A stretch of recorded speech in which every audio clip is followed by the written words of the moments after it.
Every day, I don't speak with less than 10 countries. Wow. No less.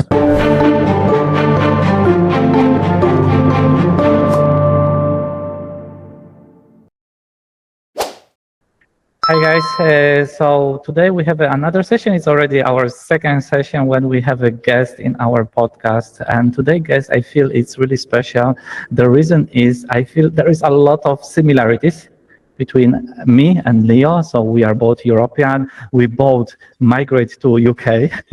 You probably don't know about that. And then we both migrate to Asia. And the difference between us, Leo is in China and I am in Vietnam, like most of you know. Another similarity, and thing is in common, we love business. We love business development, and we do a lot of international deals. So this is what we will be talking about. But before we go into it, there is also one interesting thing about Leo. He is also running his podcast, very, very successful. Leo, before we will get to all the secrets, how to do the big deals, can you share with us a little bit how it is to be on the other side of the microphone as a guest this time? I would say interesting. Yeah, I'm usually the one asking questions, but this time it is you asking me questions. So let's say, how is the quality of my answers? I'd say the quality of my questions is okay. I've been podcasting for 7 years. My show is listened in 137 countries. So I think I do something okay. But let's see how I perform on the other side. My name is Leonardo, but everybody calls me Leo. I think only my mom calls me Leonardo. I'm Italian, but I would say I spend all my business life, let's say, working internationally. I started in Rome, then I moved to London, and then I moved to Shanghai. In my current role, I'm the head of digital and sales in mainland China and Asia Pacific for a large Italian company.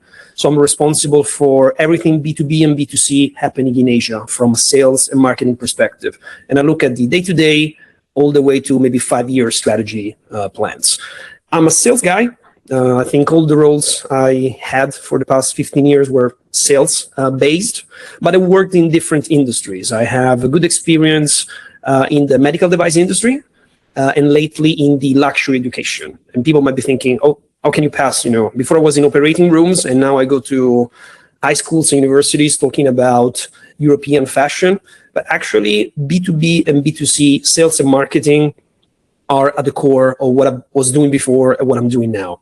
What changes is the product, the service, but I'm a B2B, B2C sales and marketing professional.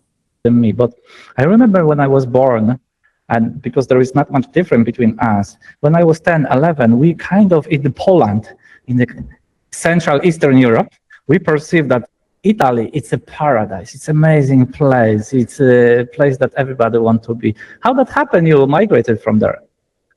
Look, while I was in London, people asked me, is London better than Rome? Now that I'm in Shanghai, people ask me, is China or Shanghai better than Rome, Italy?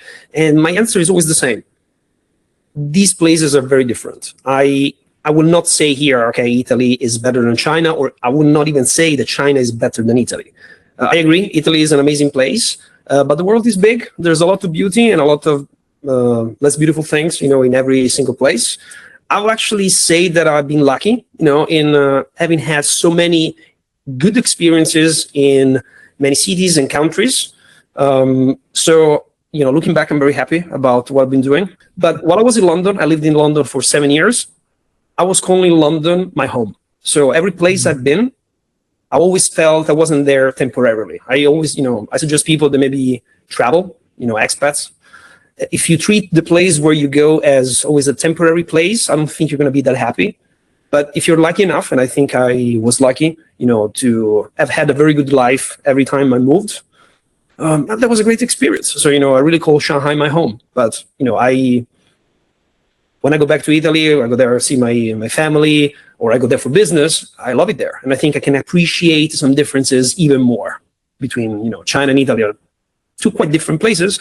But I would say that China and Italy are more similar than actually the UK and Italy, interestingly enough. Okay, I need to learn more. How come? How that possible? I'd say, first of all, that Italians and the Chinese are way more family-oriented, compared to British people. Of course, what I'm saying, when I say the Italians, the British, the Chinese, I don't talk for every single person. But, I know you're interested in cross-cultural management. So, when we talk about cultural dimensions, there are certain patterns that are more distinct, across certain countries. Beautiful. All right, let's move on to more business talk. You mentioned about your journey working in B2B. Medical devices was B2B, is that correct? You also mentioned you have a B2C experience. Yes. So first of all, I just would like to ask, just from the high level perspective, what are the biggest differences when you work in B2B and B2C? Look, I'm not going in order of importance, but of course, the size of the deal at B2B level, the bigger than B2C, obvious reasons. I would say that right now I'm 80% B2B, but that said, having B2C experience, I think, is super important, because if you are able to talk with the end user, no matter the product and the service you deal with, I think you can do a better job at B2B level. Because at the end of the day, B2B is not disconnected from B2C. Then your partners are, then they go down the funnel and they go to C. So I think that you have to be able to work at B2C level in order to be successful at B2B. Otherwise, there is a disconnection between the deal, the approach, the pros and cons, the strengths, the weaknesses, or whatever it is you're selling, because you don't really have customer experience. So long story short, B2C experience, super important if you want to achieve higher levels at B2B deals. Okay, why this is important? Let's be practical. I spend most of my time with agents, so that will be the B2B. So no, in my current position, I'm responsible for recruitment, and I work with a lot of agents. So these are local companies scattered across Asia Pacific, and their job is actually then to find and convert the users. If I have, and I do, have experience talking, dealing, and selling to the users, I think I actually have better training skills at B2B level. So, when I'm maybe onboarding a new partner, it's not just about, okay, now I'm going to tell you everything about our product, our service, all the features, all the benefits. I'm a big fan of being very practical. So I'll give them examples of what past users did with our product or service, what are the typical questions that they ask. And it's not because I read it on Wikipedia or the company website. Those questions were asked to me in the past. So I know the questions and I know the answers. So the way that I'm talking with the agent, so, in another industry, let's say B2B, to leave it general, I can be much more practical for them, because I'm not just reading the brochure or explaining the website or FAQs, but I'm really bringing examples from the bottom of the funnel. And usually B2B, again, depending on the industry, they do appreciate this, because the insights that you give them is something that is beyond the technical information, because you're going to help them having better conversations. That means better business deals, revenues, so on and so forth, with end users. So I would say I can have better conversations at B2B level because I have experience at B2C level.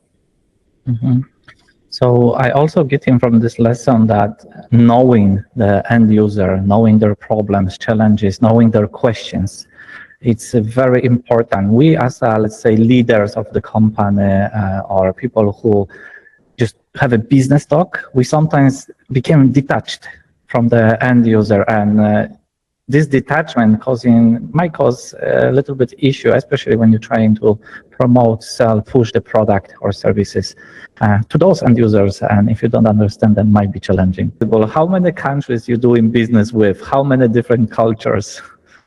Well, easy to answer. Every day, I don't speak with less than 10 countries. Wow. No. So I would say, I know this because I keep track of it, because of, I have business KPI. But I have, my HQ and a lot of colleagues are in Europe. And that specifically means actually Italy, France, and the UK. So, every day, just these three countries for sure. But morning and, all afternoons are focused on Asia Pacific. So every day is easily China, Japan, Korea, Thailand, Indonesia, maybe Australia, sometimes India, Vietnam, and, Monday to Friday, and sometimes weekends too when it happens. If it's possible, can you give our audience a practical tip? Because when we work in tech, we also meet many clients from different parts of the world. How we can learn this flexibility, how this skill how we can implement it to our life quickly. Quickly, look, I know we live in 2026, the age of AI, recaps, and the 3 best things to do. But I think in real life that's not the case. I love AI and I use it every day. So you should, whoever you are listening to this or watching this, you should do it. But I think that certain things can only be learned through time and with patience. So number 1, you need to read books. Don't summarize books with AI.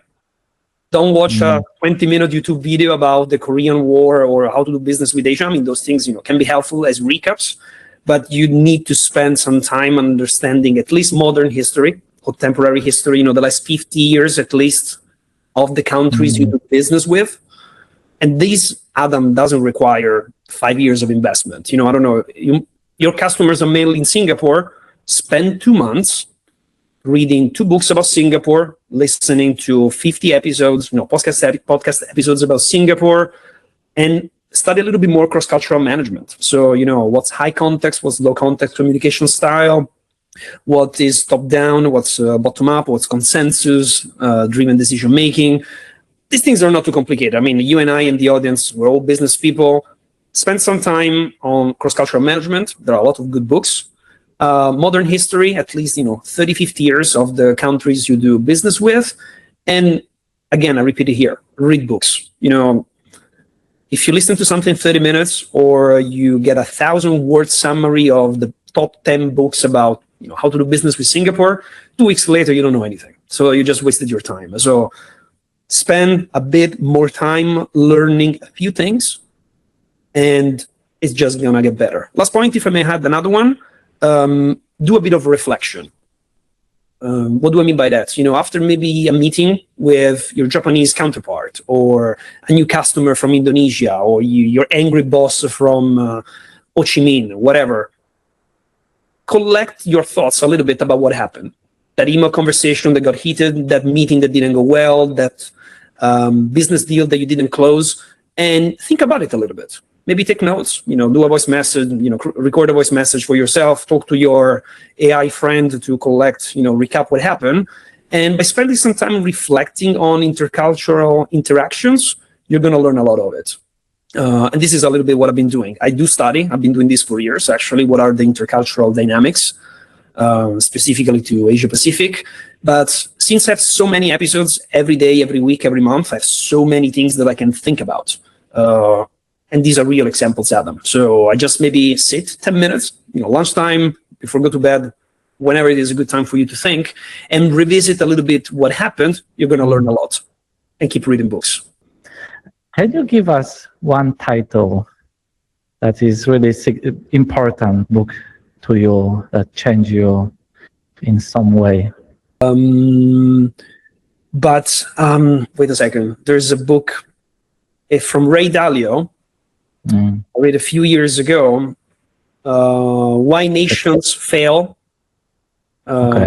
Changing World Order, yeah? Changing World Order, thank you. Changing World Order. Great book. A great book because actually it was so important to me because it made me realize that this blend of history and business is so powerful. It's you don't need to divide things too much. To become a better business person or professional, it's good to mix a few, let's say, categories of thinking and doing. It's not just business or just philosophy or just history. It's really like if you can start blending these, it's more interesting. You're having more fun. And I think you're going to be better at whatever it is that you're doing. So, yes, that would be definitely a strong book I'd recommend. I read it twice. Yeah, a great book. I love it. He has a new book, Word Cycles or something like that. Also recommend you if you get the chance. I haven't read it yet.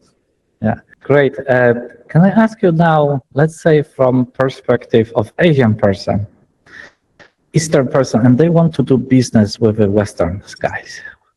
So what are common challenges you observe probably with your colleagues, and what are the best advice you can give? Look, I think actually I had a very good experience, years ago. I was actually working for a Chinese company, and I was the only foreigner in the company, and I was selling Chinese products to Europeans. So I was basically the Chinese, of course, let's say the Italian/European face. And I've been in many situations with my Chinese colleagues trying to sell, to the Danish, to the German, to the Finnish, so on and so forth. Europeans, if we take China as an example, do not care that you are successful in China. Zero. So, and I've seen like this conversation very often, okay, in China, we're top 5. We have this experience from this hospital, medtech experience, or in China, we do this, in China, we do that. The German guy was, and also Germans are low context from a communication perspective. That means, straight to the point. They will tell you, I don't care. That doesn't matter to me. You need to tell me what is relevant to me. So basically what the Chinese were doing wrong when selling to the Europeans, especially I would say to the North Europeans, was they were too Chinese. They were basically doing and applying the same strategies and tactics that they were using with the other Chinese. So again, you need to adapt to your customer. You need to be a little bit more European. Germans, you need to be detailed. You need to be more precise on the tech side of things. You need to provide examples of customers from Europe. They don't care that you have 1 million customers or 1 billion customers in China. They want to know, do you have 3 or 5 customers in Europe? Yes. If you said, hey, we have 3 distributors in Italy to a German potential buyer, this would be way more powerful than saying, I have 10,000 distributors in China and Southeast Asia. So you need to adapt. That's the point. Yeah, we can. I can hear the magic word adapt. It's already a few times show up during this conversation. Is there any shortcut? We were talking about we are in AI era. Now people have a phone in the hand. They want to have everything instantly right now. So speaking through my audience voice, what can we do right now to train this adaptability? Look, so I don't know, let's say where your customers or the audience is mainly from which country? Give me one example, one country. Let's say Vietnam. Vietnam. And they deal mostly, you think, with which other countries? They deal mostly with Australia, Poland, Germany, and US. Okay. So my suggestion is, okay, I'm a Vietnamese tech professional. Pick 3 countries that you work the most with. So let's say Australia, US, and Germany. And you need to also pick the order, number of orders, client, turnover, so on and so forth. Then use ChatGPT, get ChatGPT. Use Copilot, go with Copilot. Is Gemini, go with Gemini.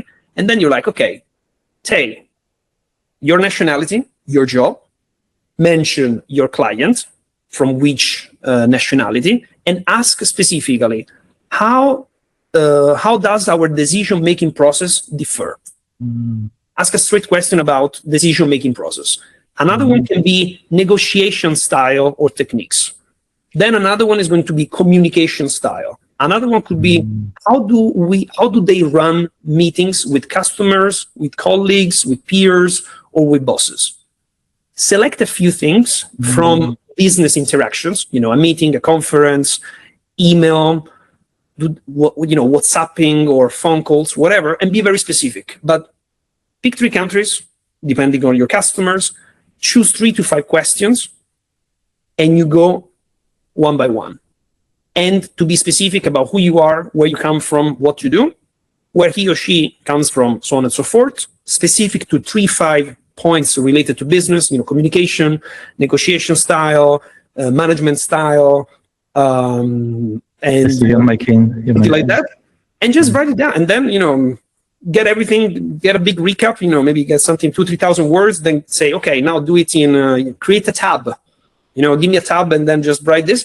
There you go, you have it. This will take you maybe 15-20 minutes. Very interesting. Thank you so much for sharing. This is very, very practical.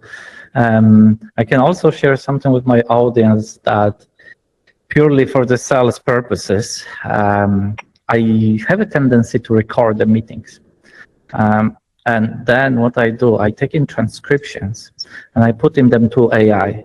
And then I say, hey, now we're moving from, let's say, discovery, I'm moving to proposal. And this is about my client. You can see transcription. They are from Bangladesh. They are from India.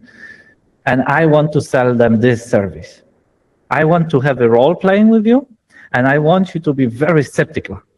Very good. You need to come up with all objections as possible to not buy from me. And then I role play with AI. But I feel the important thing is that I need to prompt AI in the sense that I will explain where is the person from. If I just give it a transcription, it's not good enough. I need to prompt it, who is the person, what culture, how they make decisions, how they think, and all of that.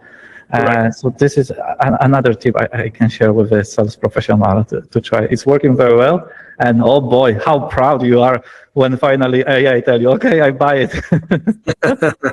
Can you tell me, is there any specific sales process that you use in Western countries, and is it different from the Eastern countries?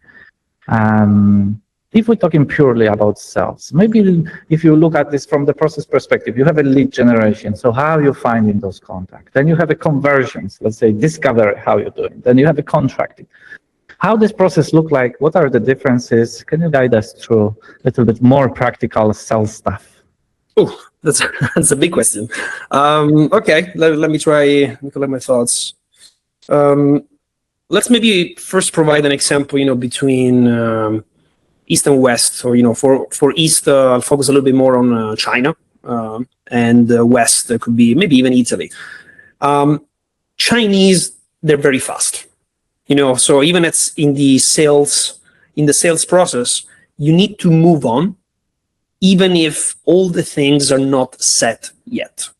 That means that Chinese are way more flexible, and they are kind of ready to go, even if all the variable, the contract, and other features, they're not that clear. This is very much in contrast with a lot of European countries, where maybe, I don't know, I'm thinking about some emails maybe that are sent from my Italian colleagues, super long emails with everything detailed and structured. Okay, this is the process, this is the funnel, this is the action that we do. And then my Chinese sales team, they just want to go and sell. So they're not reading the whole email. They are not going to, they're maybe skipping some steps.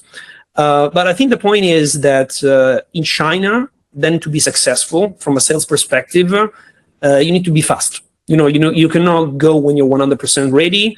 And even if the template, the training, the whole outline of everything is not there yet, doesn't matter, just go. You cannot bore Chinese sales professionals with 1 month of training and then we start selling. Because anyway, they're not going to follow the process anyway, probably, or at least not 100% of it.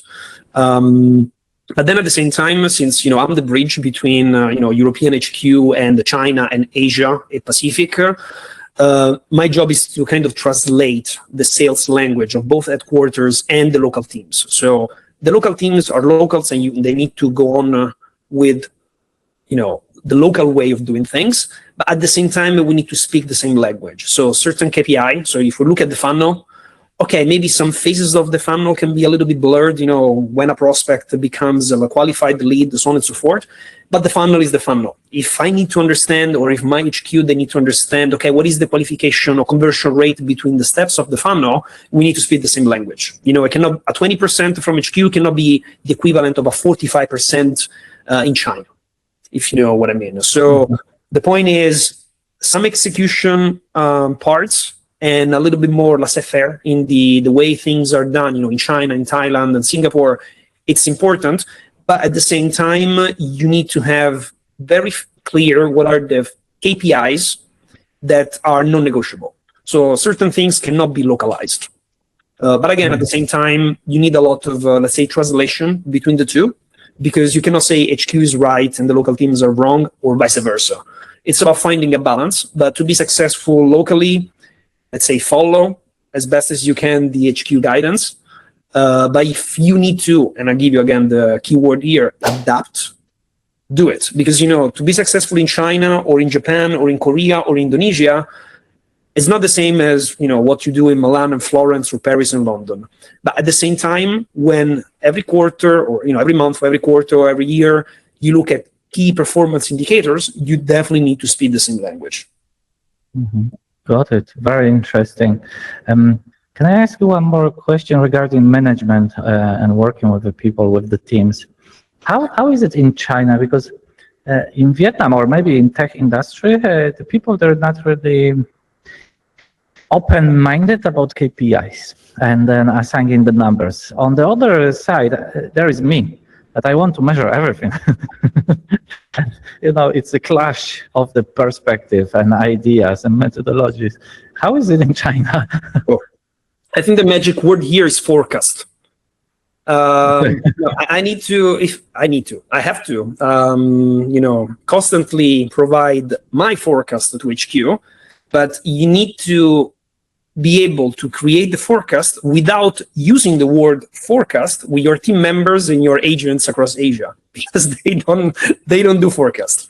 So the point is that this is something that was so painful actually to do, because again, imagine coming from the UK, and I go back to the Thai experience. I was basically giving the funnel steps to my Thai agents in order to understand the pipeline and then figure out the forecast. It just didn't work. Zero. So the point is that people like you and me, there are still ways to figure out the numbers. But I think maybe the way you talk about the numbers is a little bit different. With my Chinese team members, I'm usually not like, okay, let's sit down and do the forecast. No, that's better not to start a meeting like that. But if you ask the right question, your team, they have the numbers. It's just that maybe the way they compile the number is not the way maybe I'm used to it. But then it doesn't matter. I still need them to quantify things. It is possible. Thank God, CRM systems in the world, more or less they're the same. But it's definitely a little bit more challenging. Number one, start with LinkedIn, because then, start on LinkedIn, you can find everything else. I'm very active on LinkedIn. So, if you're there, please connect with me. I post about, intercultural stories, especially dynamics within Asia Pacific, but also, Asia Pacific and Western countries. I have an active podcast. I've been podcasting since 2019. Actually, I started before COVID. So I didn't start the podcast because of COVID. It was just right before. I think I have, 150 plus episodes. So that's a lot. The show is called The International Business Podcast. And well, as the name suggests, it's about international business. But in the last year or so, I'm focusing specifically on Asia at large. Before I was publishing kind of shorter episodes, maybe around 20-30 minutes, but now I go for long episodes. That means 2+ hours, and it's a blend of history, business, and cross-cultural dynamics. I usually spend maybe 3-4 months in preparation for each episode. So if you like kind of long, deep historical and business storytelling, check the podcast. But if you like maybe to receive insights to your inbox, I also have a newsletter, Asia with Leonardo. So, a bit of everything. Thank you so much, guys. Thank you, Leo. Thank you, Adam.